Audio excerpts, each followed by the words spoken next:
Alors voyons comment on résout une équation du second degré. Alors une équation du second degré, c'est une équation qui va se présenter comme ceci, c'est-à-dire un trinôme du second degré égale 0.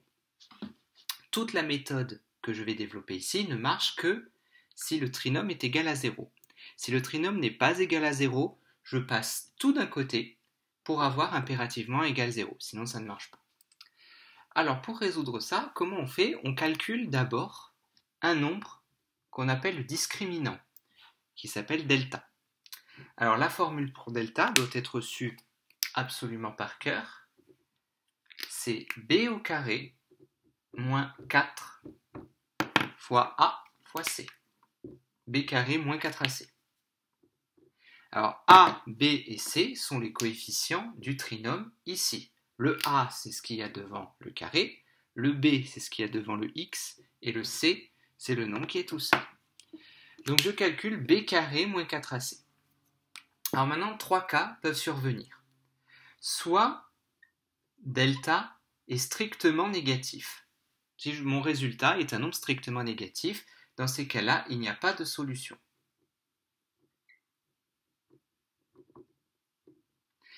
Soit je trouve que delta est égal à 0, auquel cas il y a une seule solution.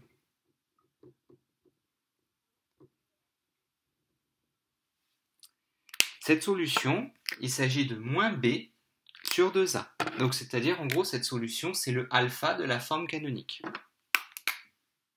Moins b sur 2 fois a, n'oubliez pas le moins ici. Si delta est strictement positif,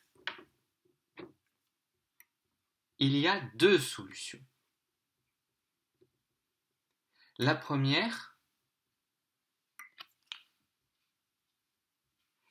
il s'agit de moins b plus racine carrée de delta, donc le nombre que j'ai calculé ici, sur 2 fois a. La deuxième, c'est la même chose, sauf qu'au lieu d'avoir plus racine de delta, on a moins racine de delta. Moins b moins racine de delta sur 2a. Donc vous apprenez que cette formule-là, et puis pour l'autre, tout simplement, vous mettez un moins devant la racine. Donc, je calcule d'abord delta. Selon son signe, il y a plusieurs cas de figure. Si je trouve un nombre négatif, il n'y a pas de solution. Si je trouve que delta égale 0, il n'y a qu'une seule solution, c'est moins b sur 2a. Si delta est positif, il y a deux solutions. Moins b plus racine de delta sur 2a et moins b moins racine de delta sur 2a. Voyons cela sur un exemple.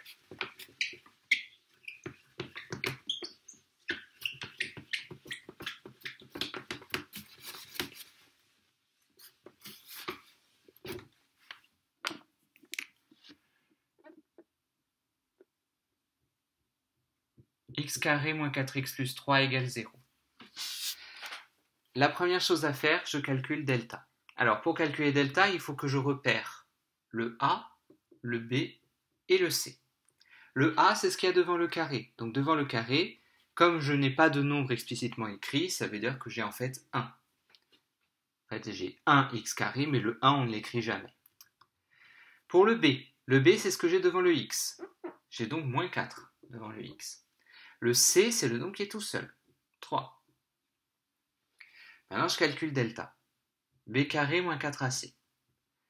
Donc ici, ça fait B au carré, donc moins 4 au carré, moins 4 fois A qui fait 1, fois C qui fait 3. Donc, moins 4 au carré, ça nous fait 16. Moins 4 fois 1 fois 3, ça fait moins 12. 16 moins 12, ça nous donne 4. 4 étant un nombre strictement positif, j'ai deux solutions. Alors, vous pouvez écrire deux solutions ou bien deux racines. Une racine, c'est une solution de l'équation du second degré. On dit que c'est une racine du trinôme. Vous pouvez dire deux racines ou deux solutions. Alors la première, moins b plus racine carrée de delta sur 2a. Donc je remplace moins b, ça fait moins 4. b au moins 4. Plus racine carrée de delta, pour delta, j'ai trouvé 4. Divisé par 2 fois a fait 1. Donc divisé par 2 fois a. ce qui nous donne moins 4, 4, plus racine carrée de 4, 2, 4 plus 2, 6, divisé par 2, 3. Pour x2, je fais le même calcul, sauf que devant la racine, je n'ai plus un plus, mais un moins.